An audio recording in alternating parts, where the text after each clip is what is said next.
Hi there, YouTube. It's me, Varsha. How's it going? Hope you're doing good. You look good. My channel turned 10 years old, by the way.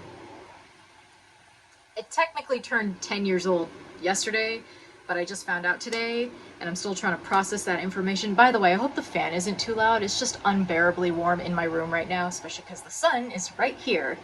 Wish it would kind of go that way. This is definitely why I'm not a summer girl. I'm more of a fall, semi-winter girl.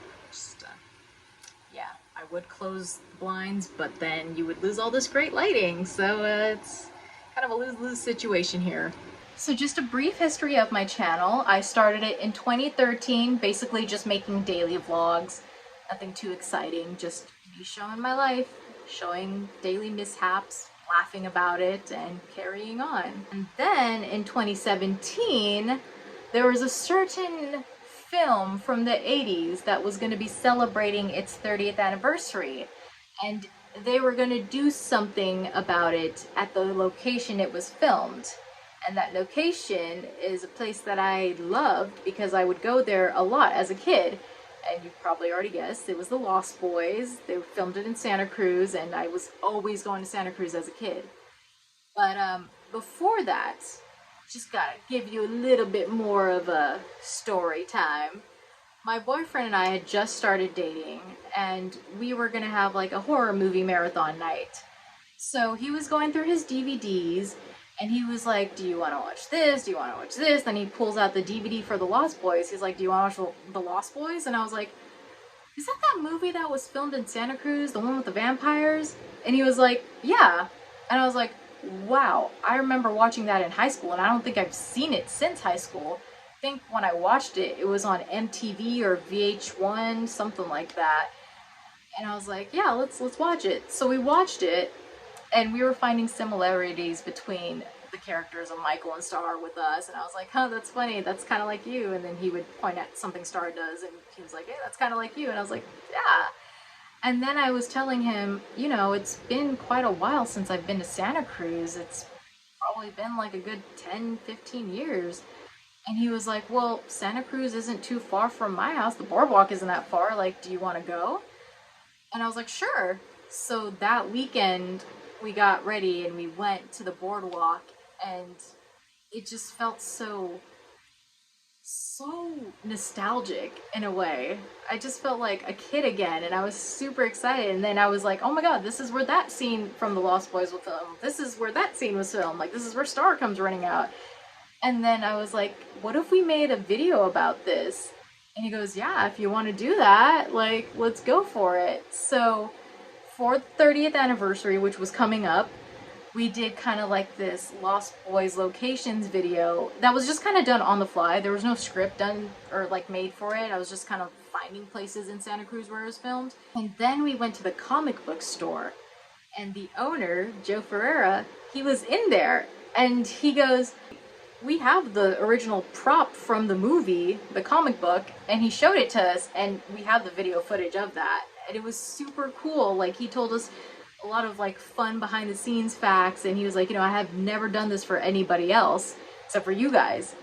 And then, you know, for me, that was kind of like the moment where I was like, hey, I kind of want to do more stuff like this with my channel.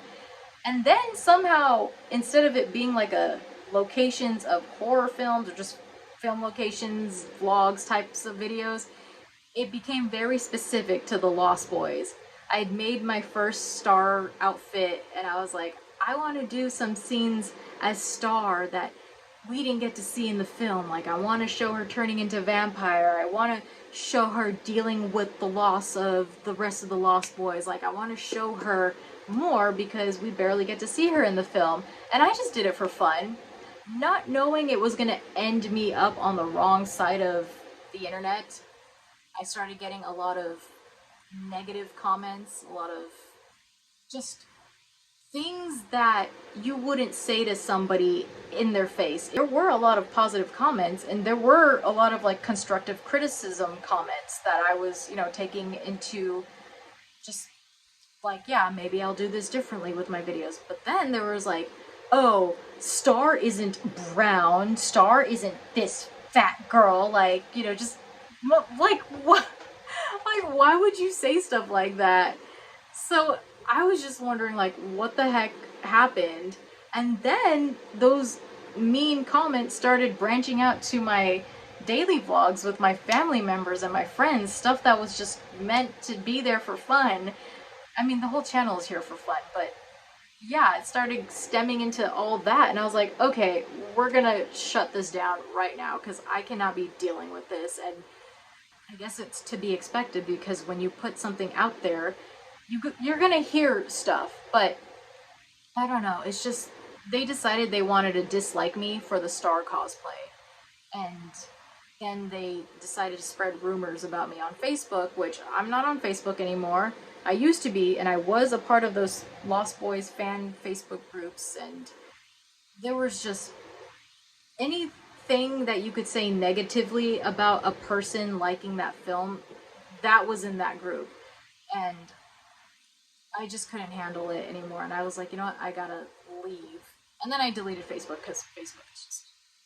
I was like, okay, I'm gonna leave. Like, I can't deal with this right now. And I have to focus on my school, which I was almost done with college. And then, of course, the unfortunate pandemic hit. So everything became chaotic.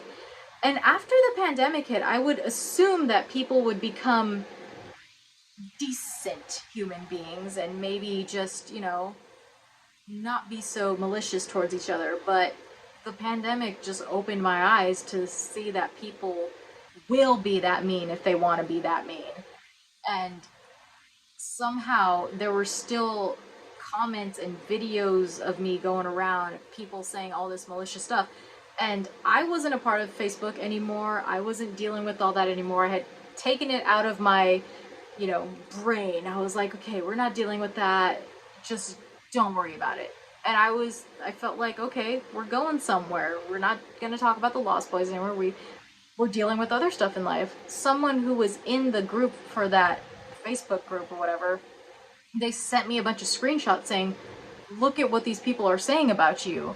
This is offensive. And I was like, yeah. I was like, that does hurt my feelings. So I went on this huge Instagram live thing where a lot of the people that were in that group and were fans of my videos and on my Instagram, they got to see it, and I had to show them like proof of whatever this administrator of the group was saying about me to be false. And they were like, you shouldn't have to deal with this. And I was like, I shouldn't have to deal with this, but I feel like I need to shut it down. We closed that chapter. I was over it. I didn't want to do it anymore. I was like, okay, we're done entirely. We are just going to focus on my career. And in 2022, surprising to say, but my career did start to pick up a little bit more. And if you don't know, I'm trying to become an actress. I mean, I am an actress, but I'm trying to do more with that. But I was getting a lot of stuff booked. I was doing a lot of background extra work. I even did some like stunt work, which was kind of cool to do that. Then I became a part of SAG-AFTRA, and that was super cool. Started booking more roles, just started working, keeping busy. Now we're here in 2023, still trying to keep busy with the acting stuff, but it's kind of one of those things where you don't know where your next job is going to be. It could be months until you get the next thing, or it can be in 2 days. You just never know. But I didn't want to sit around and wait for it, which is why I was like, I'm going to come back onto YouTube and I'm just going to have fun with it. I'm not going to have a certain theme to it, even though my theme is heavily relying around like healing my inner child. So I was like, okay, we're going to do that, and we're just going to put out the positive energy that we've been wanting to put out. I'm still gonna get those like mean comments, but hey, even though the people who have said these mean things about me, it hurts, I would never treat them like that. And I would never say any of these things to them. And I hope that whatever they're dealing with, that they get through it, that they have a good life.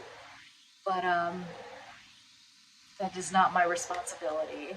So yeah, just dealing with me, and hopefully whoever finds this channel hopefully it kind of helps you. It doesn't have to help you. It doesn't have to do anything. If you just laugh at it, if you cringe laugh at it, that's fine. If it brought you some joy for the day, let's hope that I keep doing that. And if I don't, I'm sorry. I'll just go now. Anyway, happy 10-year anniversary to my channel, which was formerly called Millennial Star, but now we are the VarshaWave because it's like, I like being near the ocean, but I also like the retro wave, vaporwave aesthetic. I don't know what to call it, but VarshaWave, here I am. Not in all my glory, but I'm attempting. I will see you in the next video that I make, and hopefully you had fun on this one.